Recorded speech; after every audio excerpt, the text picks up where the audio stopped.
Bonjour tout le monde. Hello everybody. Thank you for coming assisting after the lunch. I'll try not to make you fall asleep. I'll do my best to excite you about digital identity today. My name is Louis Caron. I'm a senior solution architect. I work and cover the public sector in Canada. And because I'm based in Montreal, I spend a lot of time with the Quebec government working on various initiatives. So today we'll be talking about digital identity. What is identity? What is digital identity?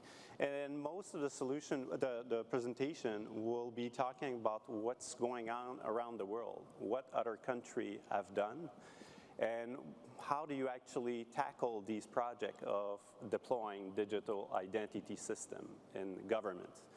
And also we'll be talking about why government are so interested in these technology, and we'll close with why AWS. How could we help you actually deploy these technology and system in our cloud? So let's start with a little bit of history. When we think in terms of identity, the first thing that pops in our mind is the passport, because this is what we use to get authenticated across the globe when we travel. And these documents existed a long time ago. It's actually started with a single piece of paper in the medieval time. And at the time, this is where the word passport came from. It was actually a piece of paper for certain dignitary to actually be authorized to pass through a port. And it was the French that started to call these documents like that. And it took many, many years for that single piece of paper to change format and become the passport that we know today. Actually, the passport started to be popular and needed to travel only after World War I in the 1920s, when 42 countries decided to sit down together and decided on a standard format to allow citizens of these 42 nations to be recognized and enable these citizens to be able to travel in different countries. And we had to wait 60 years for that same passport to be recognized and machine readable using the famous MRZ code, which sit at the bottom of your passport, that allow a machine to be able to read the content electronically and validate if the passport has been tampered with. Okay. So why am I talking to you about this? It's really to allow you to draw a parallel with what it is to be able to deploy large digital identity system. It's not something you do overnight. It's something you're going to need to collaborate with many other countries in order to be able to digitalize the identity of your citizen. Okay. The passport, as we know it, has its limitation, and it's certainly not recognized in the cyberspace. So that's why we're starting to talk about identity today. Okay. Identity has been recognized by the United Nations for many years as a fundamental human right. It's the ability to prove who we are, to be able to live in society, to be able to have the privilege to vote, have access to healthcare, education, and so on. But it's not the question of what it is and if it's recognized or not. It's how to actually move this concept along in the digital world, in the internet. Okay. How do you proceed? How do you actually do this? And throughout the world, that concept of identity is associated with two basic concepts. One is the legal identity that we know. It's the fact that I'm, as an individual, I am recognized by my date of birth, my age, my name, etc. Okay? And there's also the legal aspect. It's not just the fact that I'm born at a certain date and I'm a male and living in a specific country. It's also the legal aspect of the identity that need to be proven. So for example, a birth certificate has been in use for many years to authenticate citizens, to give them access to certain government services. But these are not really information you could use in the cyberspace, in the internet. Government have started to digitally transform themselves for many years. They create digital infrastructure, like the big transformation we did post the war, where the government started to create infrastructure for cities and rebuild country after the war. Well, digital transformation forced government to actually deploy digital infrastructure, and the digital identity, which is essentially using digital technology as a way to prove who you are, is the cornerstone of that digital transformation that government have been working on for many years. Okay. So how do you prove your identity in cyberspace? Okay. Well, you're going to prove your identity with what you have, an ID card, a passport, but also an electronic token or a digital certificate. You could also use a simple username and password. And more recently, these digital identity systems are starting to use fingerprint, face recognition, your voice, the palm of your hand, the iris imprint. It could be also a mix of several of these information associated with a contextual information. Where are you when you authenticate yourself, for example? Okay. This is how usually the mean that you take to authenticate yourself. Okay. Unfortunately, we take for granted here that anybody in our society could authenticate ourselves, but it's not the fact. We have a lot of work to do. Around the world, it is estimated that over 1 billion people lack that fundamental capability. And on top of it, there's over 3 million people that have that traditional birth certificate or legal document, but they can't do nothing to authenticate themselves with this information in the digital world. So unless you have access to digital technology, you won't be able to interact with government services with these information. So we have a lot of work to do in order to provide this basic right to every citizen in every country around the world. Okay. So why do governments around the world are interested in this endeavor of creating digital identity system? Well, it's part of their digital transformation program. The first main reason to do it is really to improve accessibility and inclusion to their population. A government needs to be able to reach out to 100% of their population.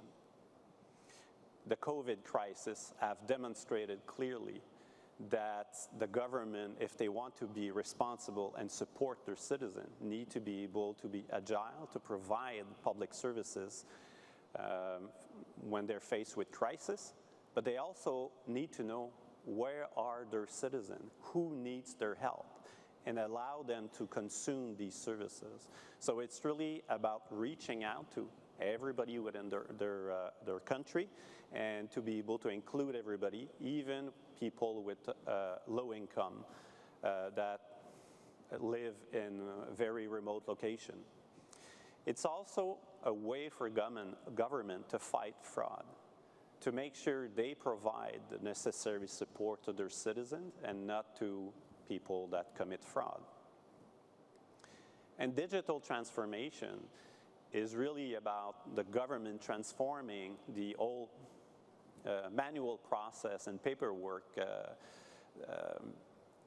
and to change the way they work, to streamline and their process and become more effective, efficient, lower their costs, and provide better services. Also, one of the side effects of that efficiency that they're trying to achieve is really about economic growth. The more you support your citizen, the more they'll have access to service and funding, and the more they will be able to be actively a participant in the economy of your country.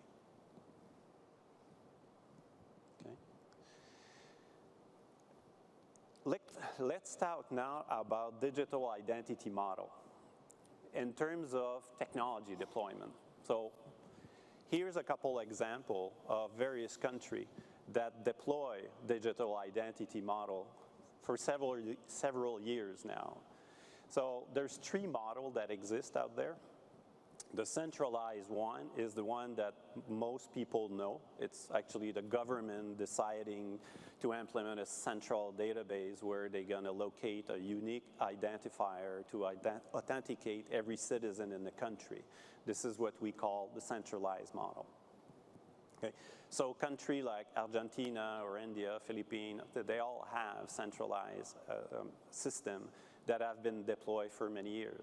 For example, Argentina started in 2009 to deploy their system, and they recently upgraded that system to include biometric information about their citizen, and DNI is the name of the unique identifier they use. Aadhaar in India is probably the largest centralized digital ID system that exists. The goal of India in 2009 was to be able to reach out, to provide the Aadhaar number to the entire population. And there are close to 1.4 billion people in India. And it took them 6 years to be able to reach out 1 billion people. So it's not something they did overnight, because they actually wanted to be able to reach out their citizen, not just provide the unique identifier, but include biometric information for all their citizens. So it was quite a challenge to be able to deploy this technology. Philippines have been using what India have created, because one of the very nice things that India did is that they created their solution, but they also open source that solution that they call MOSIP, which is the Modular Open Source Identification Platform that now several countries are starting to reuse. And so Philippines is one of this country. There's also Sri Lanka, Ethiopia, Morocco that use this MOSIP open source approach that every country could customize the way they see fit. Okay. The Netherlands have something called a username password. Sounds familiar for Canadian folks. It's more recent. But they're working at actively renewing this digital identification system and modernize it. So now, what about the federated approach? You know, centralized is the old way of doing IT. The federated model is really a different approach. When you approach digital identity, the people or the country starting to work with that federated model don't want the state or the government to control everything. So it has to do with collaborating with the public sector. So this is where private and public sector work together in order to create federated island of digital identity system and allow interoperability of these systems. So countries like Sweden, Finland, Norway, and Denmark, for example, have worked together on using a common framework to be able to deploy their digital identity system. And they started in 2014, if I'm not mistaken. Okay, and the nice thing about this is that if a Sweden person wants his digital identity to be used when he goes to Finland or Norway, well, now it's one thing that is possible. Because these countries use the same framework, they also understand and agree each other what data need to be exchanged and recognized when you want to be recognized in the digital world of different countries. So you use your digital credential on your phone to go to a different country instead of a traditional passport. And then the third model that is the most innovative one has to do with decentralizing your data. Okay, so a country like Estonia have started this in 2001. They're really the pioneer in digital identity, and everybody that's starting to work on these projects will have heard about Estonia and what they did, because they've been doing it for 20 years. Digital identity in Estonia is all over the place. It's your digital identity to do tax, to vote, to go to school, to authenticate yourself when you do a transaction with a bank, etc. Okay. So it's also closely associated with blockchain technology, because the decentralized concept is really to distribute the data across multiple locations to ensure the availability of the system. Estonia have also created something that is fairly unique. It's the concept of data embassy. They know they could distribute their data and their citizen private information in multiple locations within their country. But they took the approach that they need to make sure these data are, could be sovereign, so keep safe, even if it's sitting in a data center that is residing in a different country. And they took the approach to create that legal concept of data embassy, which has to, basically it's opening a data center in a different country, but allowing you citizen to be able to, when traveling to other country, to consume your country services using this technology that is not residing physically in Estonia soil. Okay. So there's different model, different type of technology that exists out there.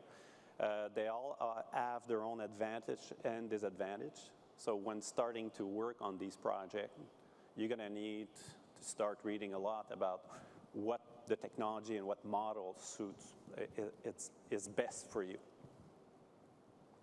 Okay. Now,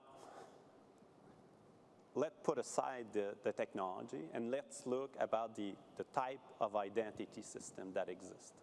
So the one that everyone knows are the functional identity system. So the driver license, for example, that we have in our pocket that we've been using for many years to prove that we're over 18 when we go to buy alcohol, or when we travel in different provinces and we need to provide a proof of identity.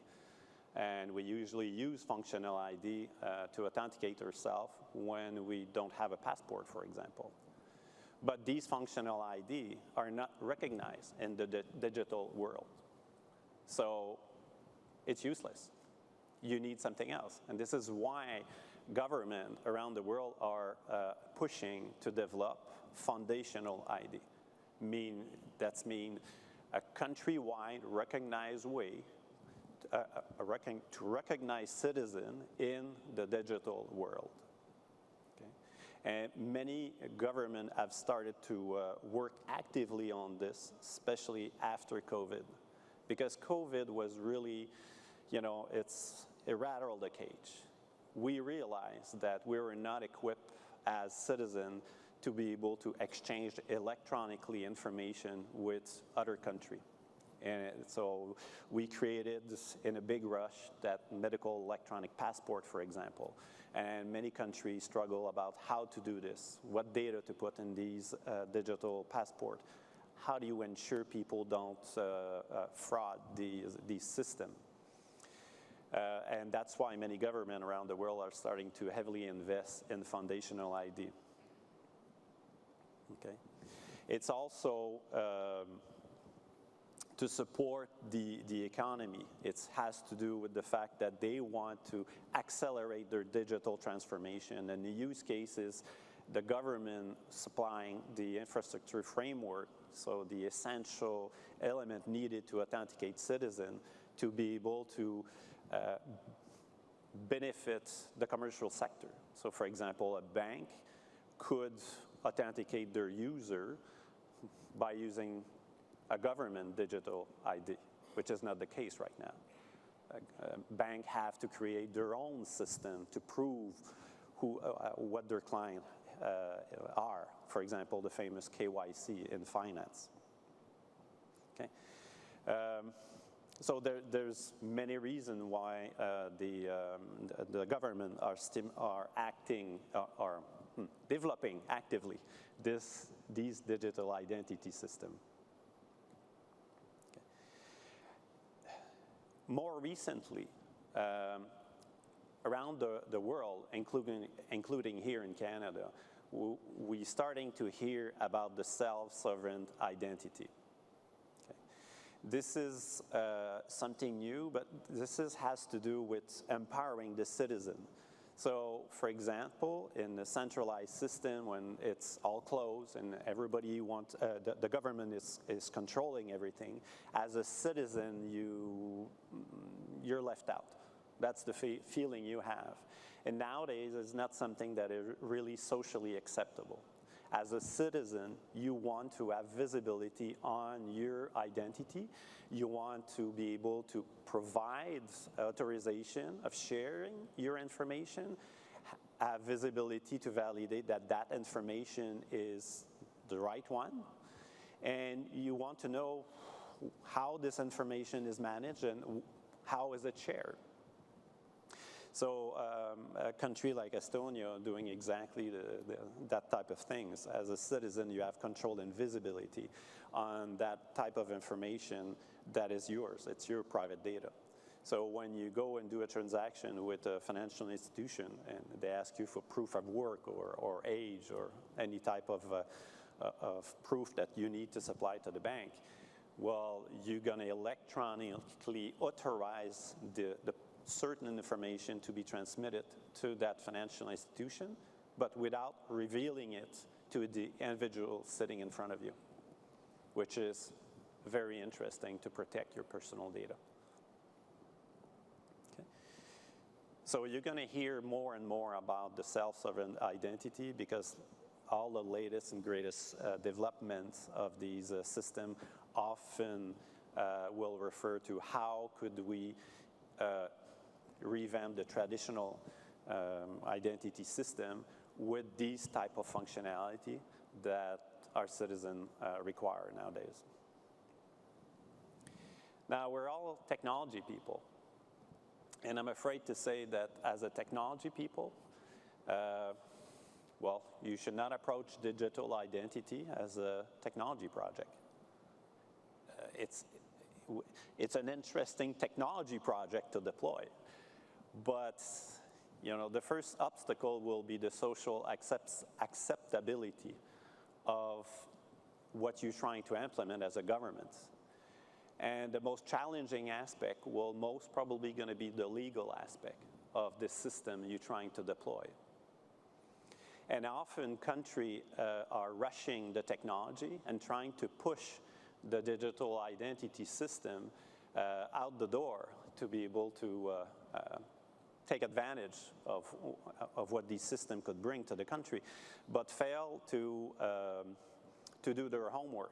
So for example, Kenya, that have recently issued their digital identity system. It's called NIMS. It's the National Integrated Identity Management System, and it was in the news in 2021 because the higher court in Kenya have declared the digital identity system illegal. They didn't do their homework. They were not protecting the data privacy appropriately, and they certainly didn't implement the technology to mitigate the data privacy risk. So they had to go back and do their homework. Okay, so and there's several of these examples of countries that have been, I would say, that had to redo their homework. The legal aspect is often the one that's going to take them the most time. For people around my age, you probably saw the creation of the fax technology. And everybody was really excited because you could take 5-10 pages of a legal document and send it to somebody else. But at first, the signature on these pages that you send by fax was not legally recognized by court. So you cannot sign a contract to buy a house. You still have to print the document and go physically sign it in front of somebody at the bank, for example. Nowadays, we take for granted, we take a picture of our check and the signature is recognized. Well, and it took many years for the law to catch up and to be able to recognize that these digital technology as legal way to prove who you are. So the legal aspect will be the challenging one for most governments. The other one is that you should never develop that digital identity program in your country by yourself. We live in a single planet. We live surrounded by country, and we interact as a single society across the globe. Interoperability of digital identity in the digital world is essential if you want your digital system to be viable. So you're not just creating this for you, you're creating this for your citizen that need to move around, work at a different country and be recognized. So we're all going to need to agree on the framework and how to exchange data. And also, another very important topic is the governance. Who's going to maintain the system? Are the data stored in the digital identity system is the ownership of the government or the ownership of you as a citizen? And that's quite a challenge because keep in mind, if you look at what happened in the open banking industry many years ago in Europe, well, it was all the question of the consent. How do you collect consents for collecting private information and managing this information? Well, governments that are faced with deploying digital identity system will be faced with the same type of problem. So it's not because you provided information to a certain ministry that the entire government had access to your data. So how do you actually change the regulation, or how do you get and collect the consent to all your citizens to make sure everybody agreed that, on who will be responsible to manage these data, and the rest is technical governance, accountability, everything else that such project will need to imply. Okay. As a citizen, one of my biggest concerns is my own personal data, is talking about data privacy and security. And here in Canada, we have an annual conference that is called Identity North. And we're talking actively with other countries about deploying digital identity. And the Miss Ritchie, the British Columbia CIO, expressed during that conference a number that is really staggering, but really expressed really well the danger of actually deploying these systems. She was referring to unauthorized access attempt every single day, more than 5,000 times per second. So these systems you will be deploying need to be protected at all costs. So you really need to do your homework to make sure the system has been proven to be safe and will keep your citizen information secure. The good thing is that more and more standard recognized around the world, standard organizations are coming up with recipe or framework that help you actually structure your program from a technology perspective. So for example, NIST, that most of you know, here because this is what we use here in Canada often. We often change the name. Instead of NIS, we're using ITG, but it's really a copy of what the NIS framework is using. And they have a specific topic called Digital Identity Guideline. And they provide you with guidelines regarding how do you validate identity, how do you protect it, how do you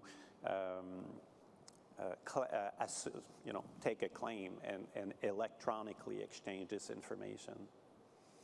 The ISO, the International Standard Organization, have decided also to standardize on a data model. So if we have digital identity and we want to interact with one another, it's often using the mobile that we have in our pocket.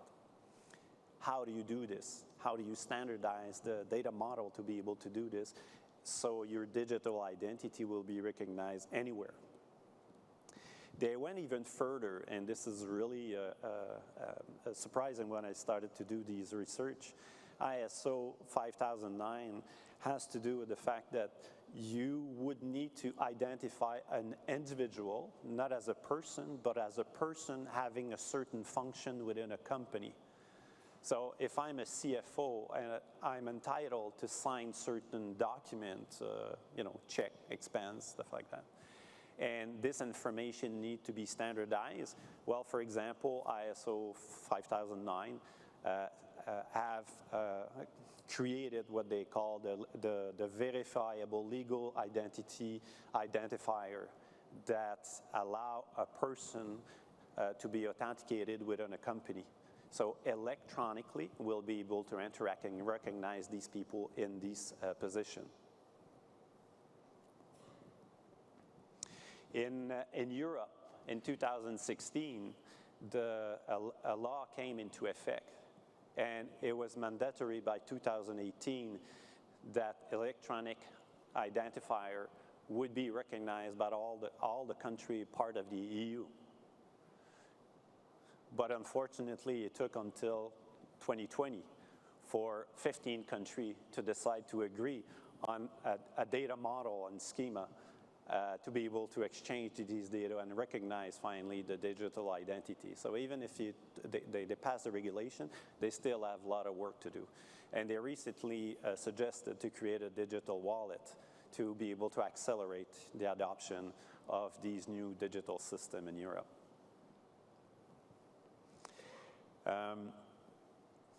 More recently, countries like, for example, Brazil, have announced new digital identity system.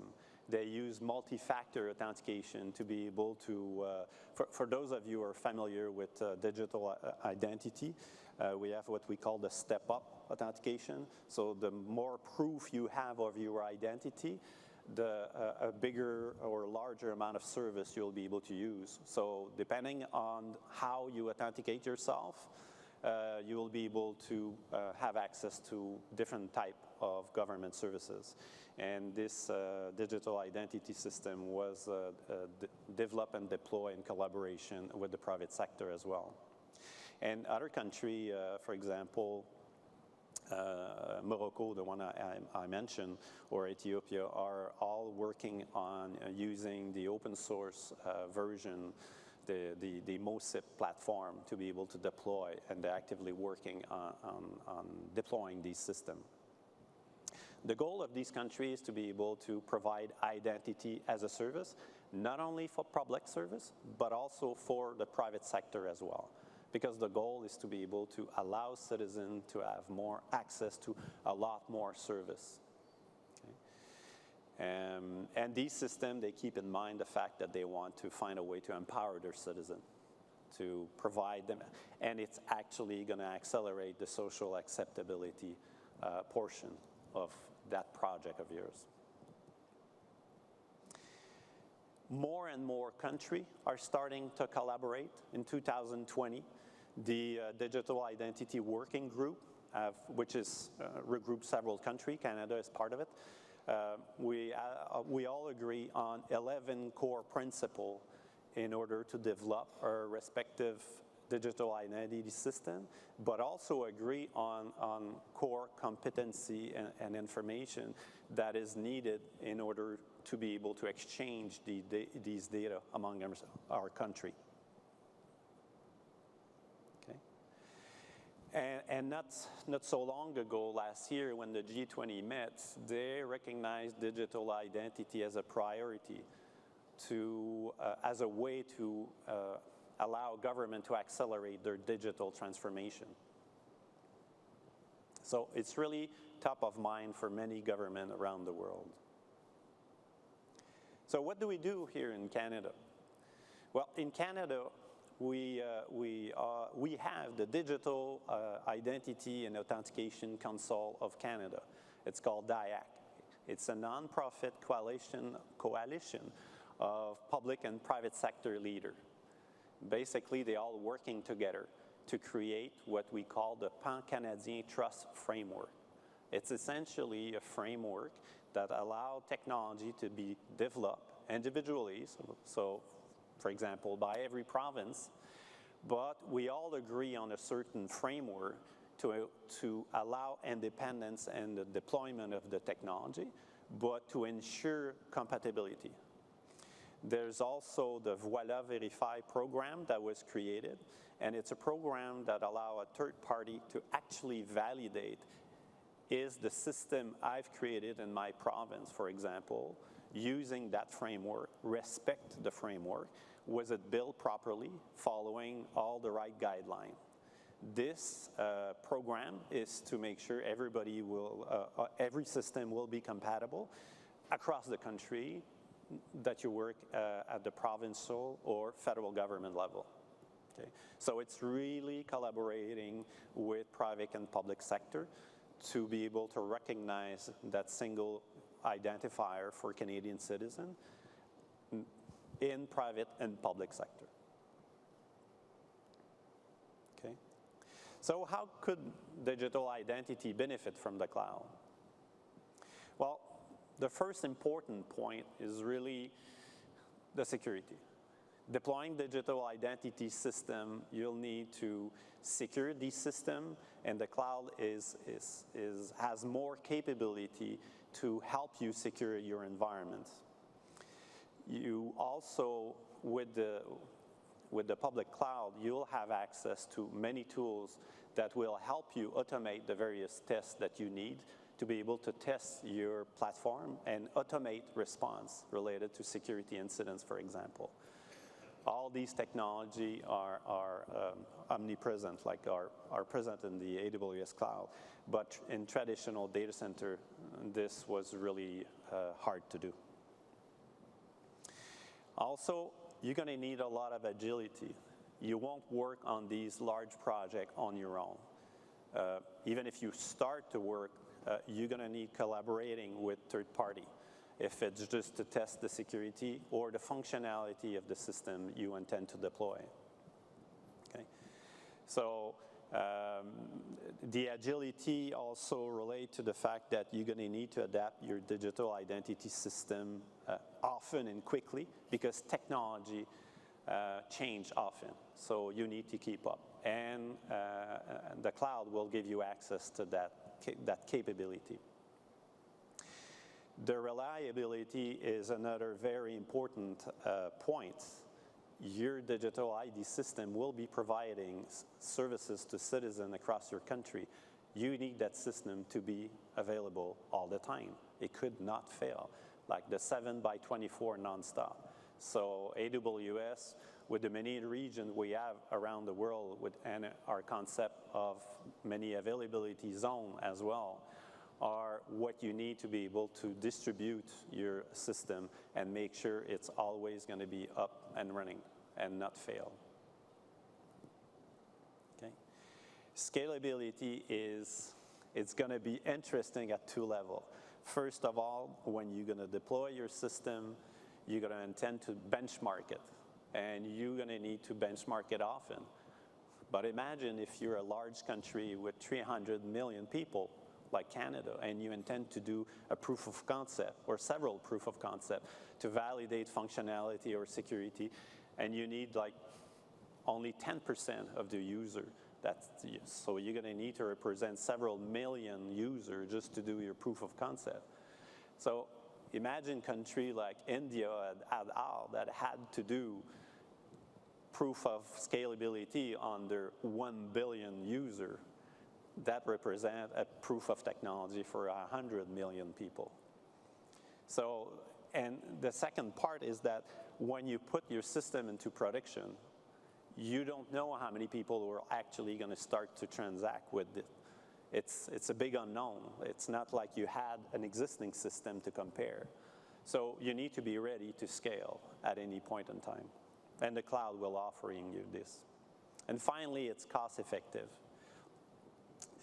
You need to be able to have a system that will be cost effective along the way.